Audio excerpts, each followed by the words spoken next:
Desde el siglo XII, Bristol es uno de los puertos más importantes de Gran Bretaña, por el que cada año pasan miles de barcos de todos los tamaños. Allí llegó hace una década la uruguaya Sofía de Ambrosi para terminar sus estudios y radicarse definitivamente. Enamorada del mar desde pequeña, comenzó a practicar remo en un club local y en cuanto se enteró de que había personas que cruzaban los océanos remando, comenzó a planear su propia aventura. Atravesar el Atlántico de este a oeste.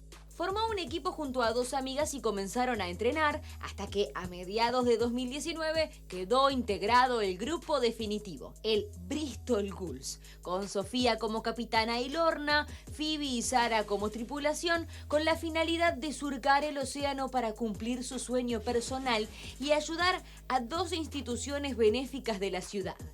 Comprometidas con el medio ambiente, decidieron utilizar un bote sustentable realizado con alrededor de 10.000 envases de agua, que resultó ser tan rápido, liviano y resistente como las naves convencionales.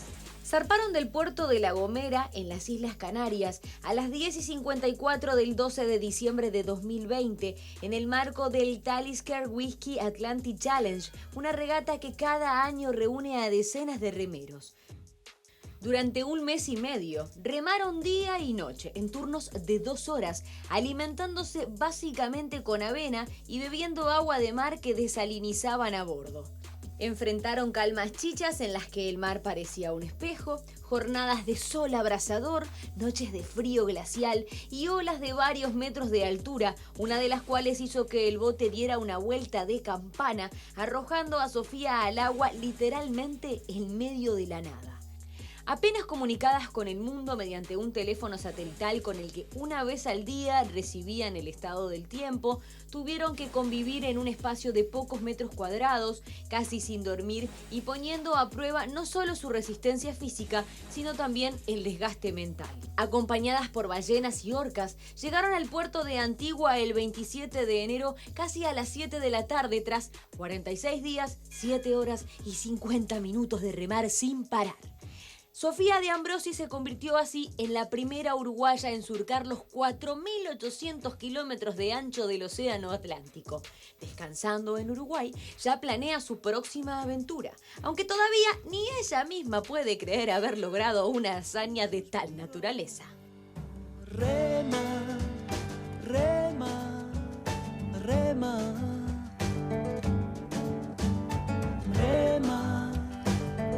Bueno, y aquí en La Mañana en Casa estamos recibiendo a Sofía, que mirando cada una de las imágenes y escuchando lo que la producción ha trabajado con respecto a esta verdadera hazaña, todavía tenés cara como de no poder creerlo. Yo no lo puedo creer que se te haya ocurrido pasar la Navidad, fin de año. Qué linda manera, ¿no? Divino. Porque arrancaron el 20 de diciembre. El 12 arrancamos. El 12 de diciembre. Sí. Y pasaron 40 y pico de días remando. Sí, remando. 2 horas de remabas, 2 horas descansabas, volvías a remar, remás, comés, dormís, remás, comés, dormís, 46 días y bueno, llegamos. Pero no, me quedé helada con el video de la producción, me encantó. Muchas gracias. Digamos que además de ser la primera uruguaya en cruzar el Atlántico a remo, sos en realidad la primera sudamericana que realiza esta proeza para la que además vimos, bueno, es necesario prepararse y mucho, no solo físicamente, porque hay otra cuestión que es el lugar en donde convive ese equipo. ¿Cuántas fueron? 4 chicas. 4. Son 4 que conviven durante ese tiempo en condiciones absolutamente extremas, porque lo son. La alimentación, como veíamos, también limitada. ¿Tienen camarotes o algo donde descansar? Sí, así como veíamos en las imágenes, el barco en el medio es abierto y hay 2 cabinas, una en la proa, una en la popa, pequeñas.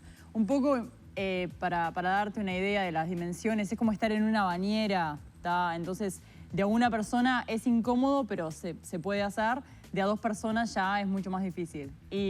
Pero bueno, siempre teníamos a una persona en cada cabina descansando y 2 personas remando. A veces remábamos de a 3, descansaba una, y a veces, muy pocas veces, como esa noche que se dio vuelta al barco, remábamos con una persona sola y 3 descansaban. Y ahí sí te tenés que apretar para dormir. Me encanta con la naturalidad con la que dice se dio vuelta el barco. Se dio vuelta el barco en el océano Atlántico, en el medio del océano. No sé si en el medio, a poco de salir, en la mitad de la travesía, aproximadamente, ¿cuánto llevaban ya? Quedaba capaz un tercio de la carrera. Fue el 11 de enero fue. Decime que no estabas remando vos. Era yo la que estaba remando, sí. Cuando se dio vuelta el barco. Sí. Y motivado porque por un oleaje muy fuerte. El oleaje muy fuerte, había una tormenta, era de noche. Bueno, a media hora del amanecer, o sea, todavía muy oscuro. Una luna muy pequeña, menguante, y no se veía nada. Entonces era difícil remar. Tormenta de noche. Es decir que, a ver, no se para. No. Bueno, no se para, a menos que es decisión de la tripulación, pero nosotras ni en ningún momento paramos. Se puede parar si las condiciones son extremas, y teníamos a bordo un ancla de capa, que es, se le llama ancla de capa, es como un paracaídas gigante que tirás al agua y te hace como si fuera, en vez de tener un fondeo, en vez de tener un ancla común, porque obviamente estás a kilómetros del fondo del mar, te hace que, que el barco se frene un poco y se presente contra el viento, y ahí podés sobrevivir la tormenta un poco mejor. Pero bueno, en nuestro caso no paramos. Y bueno, había tormenta grande, olas grandes, mucho viento, y vinieron el oleaje, o sea, era muy seguido, olas muy grandes, no daba el tiempo que el barco subiera del todo y bajara del todo de la ola. Claro, ese movimiento que podemos ver de repente, hasta podés acompañarlo y trabajar, supongo, a nivel de remo como para amortiguarlo, ¿no te dio? No te dio, no te daba con esas olas, entonces la verdad que fue una batalla, una guerra toda la noche, y bueno, y a las 8 de la mañana, 8:30, nos pasó eso una ola nos desestabilizó el barco mucho, se movía mucho, y la segunda ola vino enseguida, y era enorme, y vino por arriba de la popa, y ahí sí, como que inundó todo el barco, el deck. O sea, el agua entraba mucho más rápido de lo que podía salir. A mí, obviamente, me cayó todo el agua arriba, yo me fui contra la proa. Ahí también, obviamente, tenés 60 kilos que se mueven con un momentum muy salado, entonces también hace que el barco se desestabilice más, y ahí se dio vuelta el barco.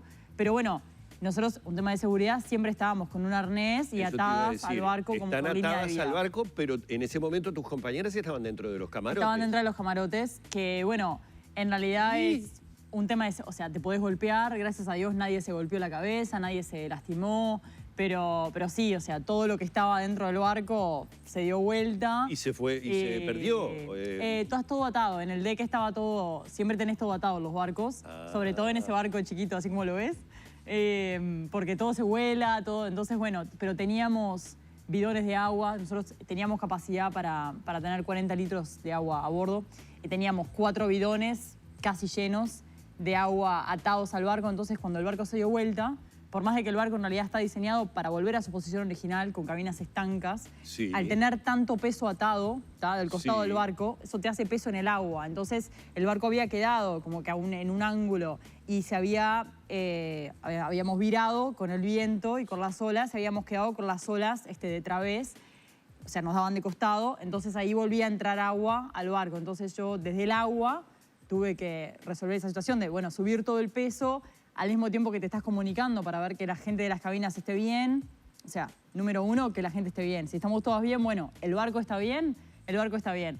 Y ahora había que enderezar, y ahí fue que arrancamos. Claro, es como que haces el contrapeso, meter las cosas nuevamente hacia adentro para que el barco que está preparado para eso, naturalmente vuelva a su posición.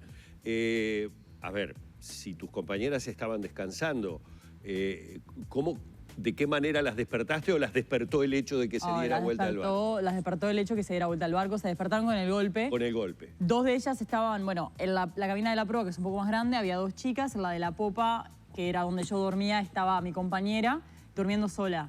Y en las puertas de las cabinas teníamos como una ventanita, o sea, podías ver para afuera. Entonces ellas podían ver que yo estaba bien, o sea, yo me estaba subiendo al barco, pero yo en realidad no podía ver para adentro de las cabinas. Entonces ahí estás tratando de como que gritar, pero sin tener voz de pánico, o sea, manteniendo la calma, pero también estableciendo, o sea, mucho viento, muchas olas, no se escucha nada. Claro, porque tenés que gritar igual. la tormenta continuó, es decir, el Claro. barco se dio vuelta, pero ustedes seguían en medio de la tormenta. A partir de allí, ¿cuál es la prioridad que tienen? Obviamente que el barco vuelva a la posición y a partir de allí... Poner el barco a salvo, o sea, y tener, bueno, prioridad número 1 es tener a todo el mundo a salvo, que en este caso lo teníamos, o sea, 3 chicas quedaron en las cabinas. Yo después de que todas me dijeron que estaban bien, les dije, bueno, no salgan, porque en ese momento habíamos quedado en peligro, o sea, teníamos olas y viento de través. Entonces, bueno, había que enderezar el barco, yo me puse a remar sola, la chica que estaba en la popa agarró el timón, entonces entre nosotras dos empezamos a enderezar el barco. Una vez que salimos de peligro, otra de las chicas, ahí llamé a otra de las chicas que me viniera a ayudar a remar para tener más velocidad y más fuerza en enderezar el barco del todo. Y bueno, y una vez que enderezamos el barco, la cuarta chica salió a terminar de arreglar el deck y acomodar las cosas para que pudiéramos remar más fácilmente. La verdad que fue sin duda la situación como que de más peligro quizá, de más riesgo. Perdimos algunas cosas, a nosotros se nos rompió un remo, que la pala del remo quedó trancada abajo del barco. Ajá. Y eso no dejaba que el barco se volviera a enderezar. Entonces eso a mí me pasó estando en el agua, que tuve que, bueno, liberar ese remo y lo perdimos. Porque claro. Pero perdimos un par de cosas, perdimos un bidón de agua que estaba atado, pero con la fuerza del mar, o sea, el mar es muy poderoso, digo, no... Hay muchas cosas que no podés lucharlas. Y perdimos un bidón de agua, perdimos algunas cosas no esenciales, pero bueno, por lo menos no perdimos gente, ni hubo ningún tipo de lesión importante. Nada, y continuaron la travesía. Sí. Yo me imagino que mucha gente se debe estar preguntando en este momento lo mismo que me pregunto yo. Vas contando cosas, me van surgiendo preguntas. Y si necesitaban algún tipo de auxilio, ¿alguien las estaba viendo alrededor que les estaba pasando eso? No teníamos a nadie alrededor. Nosotros era un cruce sin apoyo. Lo que teníamos era, bueno, teléfono satelital para comunicarnos con los oficiales de la carrera organizada. Y como todo barco, si precisas ayuda, en realidad es radio, o sea, si hay algún barco cerca, frecuencia lo más alto posible, a ver quién me escucha. Claro. Pero en realidad podíamos ver lo mismo por el sistema que teníamos, se le llama AIS, que es de identificación de barcos. Sí, podíamos ver que no había nadie cerca. Es decir, que nadie las vio que les estuviera pasando esto. No. Y lástima que no teníamos ninguna cámara tampoco que estuviera filmando, porque hubiese estado bueno. Hubiera estado bueno, sí, claro, bueno sería ponerse a filmar en ese momento. Bueno, que justo nos pasa, que en realidad todos los videos que tenemos son de agua más chata, más lindo, sol, nubes, como que no parece que estuviéramos en el océano, porque claro, los días fuertes no querés sacar nada afuera, pues se te vuela todo, se te rompe todo. Y bueno, en realidad no tenemos filmaciones de tanta tormenta, pero bueno, pasaron. 4.800 kilómetros. Cuando lo decía el informe, yo me ponía a pensar, no sé, creo que hasta Ceará debe haber 4.800 kilómetros. Sé que, no sé, Lima son, de Montevideo a Lima, son 3.800, o sea, me faltarían 1.000 kilómetros más. Es una distancia realmente impresionante. ¿Cuánto tiempo de preparación lleva en lo físico? Y ya te voy a preguntar sobre lo otro, porque dijiste en un momento, con un tono muy claro, el mar es muy poderoso. ¿Hay como un mal del mar? Yo creo que no hay un mal del mar, yo creo que el mar vos tenés que respetarlo para que el mar también, lo tenés que querer y lo tenés que respetar para que el mar también te cuide a ti. O sea, la naturaleza, yo tengo mucho respeto, yo creo mucho en que la naturaleza tiene como que esa vida de que lo que pase también es un poco, estás a la merced de la naturaleza, pero también es un poco la culpa tuya por tus acciones. O sea, si tú no estás en un barco, no estás atado por línea de vida, es tu propia responsabilidad cuidarte a ti. O sea, no podés estar en el mar y decir, no, yo no me ato porque soy un crack. Entonces, bueno, estaba para nosotros toda la preparación mental de estar en un barco chiquito todo el tiempo y convivir en ese barco chiquito todo el tiempo. 4 chicas que nos conocemos mucho, pero que todas tenemos personalidades muy diferentes, nos comunicamos de maneras diferentes, nos gusta decir o hacer cosas de manera diferente. Entonces, bueno, es mucho tiempo, mucho tiempo. Y sí, son 46 días, más no sé cuántas horas y no sé cuántos minutos. Las 24 horas del día. Las 24 horas del día, y es eso, de que en realidad las cabinas son chicas y cuando dormís sola. la mayoría de las veces, pero igual estás siempre, si hay una conversación pasando afuera, la estás escuchando, o sea, sos siempre parte de la conversación o siempre sos parte de lo que esté sucediendo afuera, o sea, los que reman siempre tienen prioridad en lo que necesitan, o sea que si vos estás descansando tenés que estar asistiendo a los que reman, si precisan comida, si precisan agua, y bueno, y descansando también es tu responsabilidad estirar, comer bien, recuperarte, porque al final de las 2 horas tenés que estar ahí puntual. Y cuando decís a los que reman, ¿estamos hablando de que a quienes les toca en ese momento esas 2 horas son 2 horas constantes Sí. de remado, en este caso a quien le tocó en ese momento estar con los remos? Sí, son 2 horas constantes. A ver, también está nosotros vivíamos en el barco, entonces si en las 2 horas tú precisas comer, ir al baño, o sea, te duele algo mucho que lo tenés que resolver inmediatamente, obviamente se puede parar. O sea, nosotros teníamos que vivir en ese barco y sobrevivir, o sea que Claro. no podíamos generar ningún tipo de lesión o de enfermedad o de problema a nadie que fuera a perjudicarnos a lo largo. Entonces, bueno, se podía parar, pero en realidad como regla o como regla que establecimos fue que, bueno, se trata de hacer todo en las 2 horas que se descansa para estar preparado para remar. O sea, antes de remar tenés agua, comiste, descansaste, estiraste, fuiste al baño. O sea, que en las 2 horas podés no parar. Claro. Si se puede no parar, no se para. Porque, bueno, si parás, en realidad estás dejando la misma situación, el mismo barco que pesa 2 toneladas o 2 toneladas y media cuando estaba lleno, pasa de ser 2 personas cargándolo a una persona sola. Entonces Sí. le estás poniendo esa carga extra a la otra persona que rema. En las imágenes que veíamos claramente, veíamos una embarcación a la que se le ve un grado de fragilidad muy importante, que se la ve muy pequeña, que uno se la imagina en el océano y en una tormenta, no sé, es un granito de arena en la playa. ¿Y los animales? Bueno, ¿Y la fauna? ¿Qué las rodeaba? ¿O qué vieron? divino. A ver, 1000 peces voladores de noche la mayoría de las veces, que algunos chiquitos así estaban muy graciosos, pero algunos eran enormes, eran tipo onda, estaban para las Olimpiadas, te saltaban y te caían en el onda salto alto y te caían en el deck y después tratábamos de rescatarlos, viste, para que no se murieran. Pero no, muy graciosos. Y bueno, muchas ballenas, vimos ballenas muchas veces. Tuvimos encuentros con orcas varias veces, uno de ellos de noche y ellos rodeaban el barco. Claro, porque te iba a decir, normalmente andan en grupo. Andan en grupo las orcas, sí, justamente, y bueno, las vimos un par de veces y una de ellas había como 6 u 8 y sí, nos rodeaban, como que lo que nos pasaba es que los animales como que capaz no entendían que las ballenas son muy inteligentes, son muy inteligentes y los delfines también.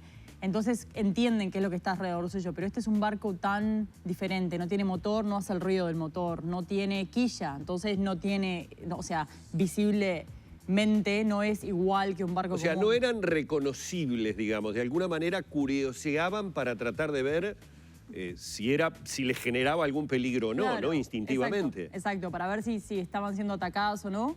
Y bueno, y nosotros, o sea, los remos entran y salen del agua, pero no son tampoco tan agresivos no es un movimiento violento para que se piensen de que estás tratando de Y cuando pasa eso, atacarlos. ¿dejan de remar? Algunas veces dejamos de remar, más bien para como que ver o atraerlas más, porque con los remos se acercan hasta la pala del remo. Si vos dejas de remar, también se acercan un poquito más, porque el remo deja de moverse.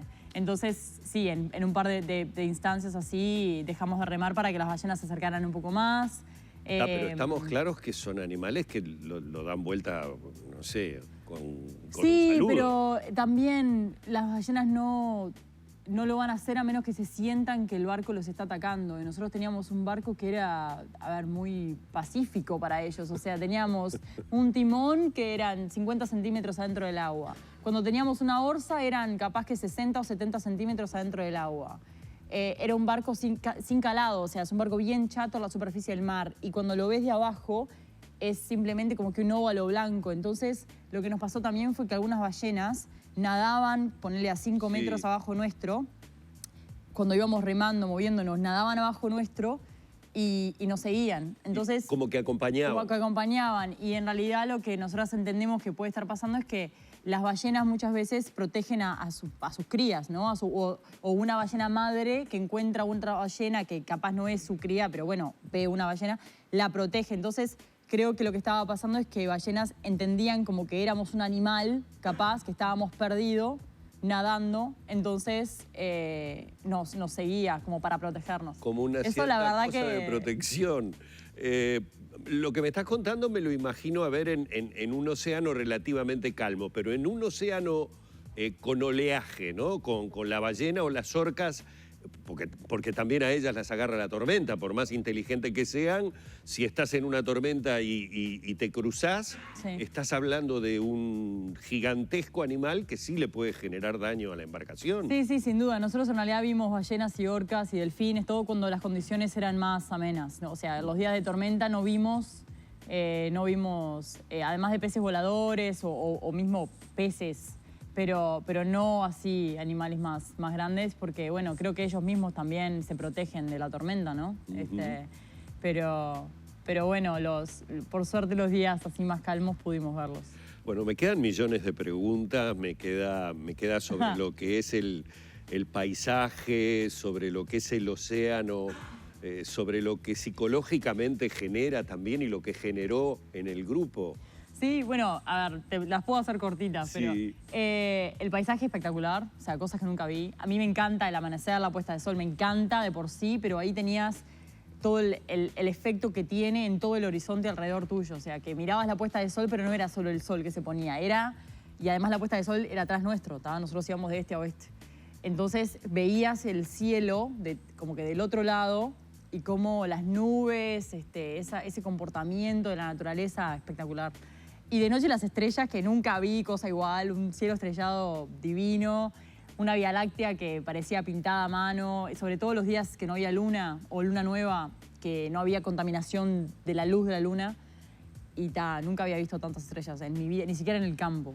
Y espectacular, espectacular. Y bueno, eso lo extraño mucho. La verdad que despertarte, muchas veces estaba muy calmo de noche, desde la cabina, o dormía afuera o dormía dentro de la cabina, pero abría la puerta de la cabina y dormía con esa noche estrellada y son cosas que en tierra no las tenés. Yo la verdad estoy absolutamente fascinado con el relato de Sofía.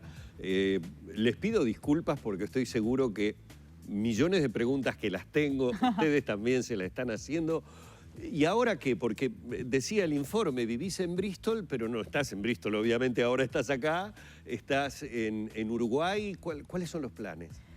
Bueno, la verdad que estoy como que llevando el día a día un poco. Yo vivo en Bristol, y trabajo para allá, para una empresa inglesa.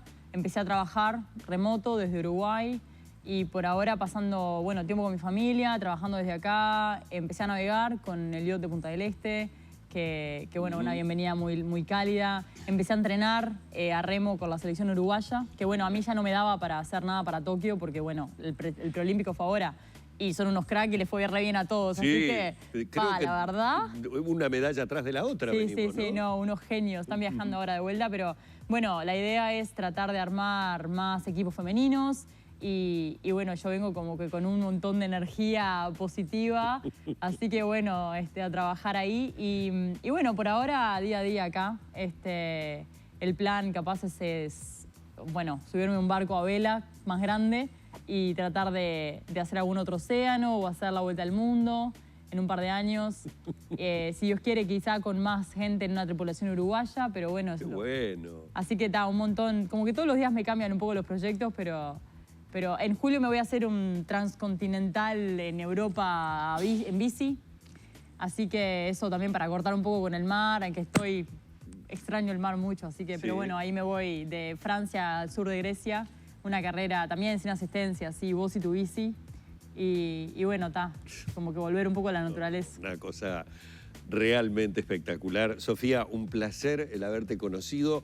Sé por lo que me comentaste ahora, pero también por lo que veíamos en el informe, que bueno, llevaron varias cámaras. Me imagino que estarán preparando un video que en algún momento podremos seguramente compartir y ver todo esto que en parte nos has contado y nos has hecho vivir a través de un relato precioso, ¿no? Sí, hay un grupo en Inglaterra que están haciendo un documental justamente porque al ser el primer barco ecosustentable, toda la manera que se construyó también el astillero y bueno, por las ONGs que juntamos dinero y todo Claro. eso, o sea, todos los frutos que salieron va a estar todo filmado y sí, ahora recién recuperamos las cámaras, que las tuvieron ellos mucho tiempo, recién las recuperamos, así que bueno, nosotros también vamos a estar mostrando capaz por redes sociales, por Instagram, videos e imágenes de la travesía también. Bueno, un placer realmente haberte tenido en la mañana en casa y ni que hablar, felicitaciones. Y es una maravilla además verte los ojos, la sonrisa permanente, lo iluminado de tu cara en todo el relato que haces. Es algo que se ve que lo has disfrutado de una manera espectacular. La verdad que sí, hasta ahora no me quiero olvidar. Así que, bueno, mirando para adelante, pero también sin olvidarte de las cosas lindas que viviste. Así que, bueno, muchas gracias por recibirme. No, un placer realmente. Sofía de Ambrosi, una hazaña de verdad increíble, una manera de vivirlo que hasta uno le daría ganas de poder disfrutarlo de esa manera si no fuera la tremenda cobardía que me puede generar tratar de cruzar el océano, obviamente. Seguimos en La Mañana en Casa.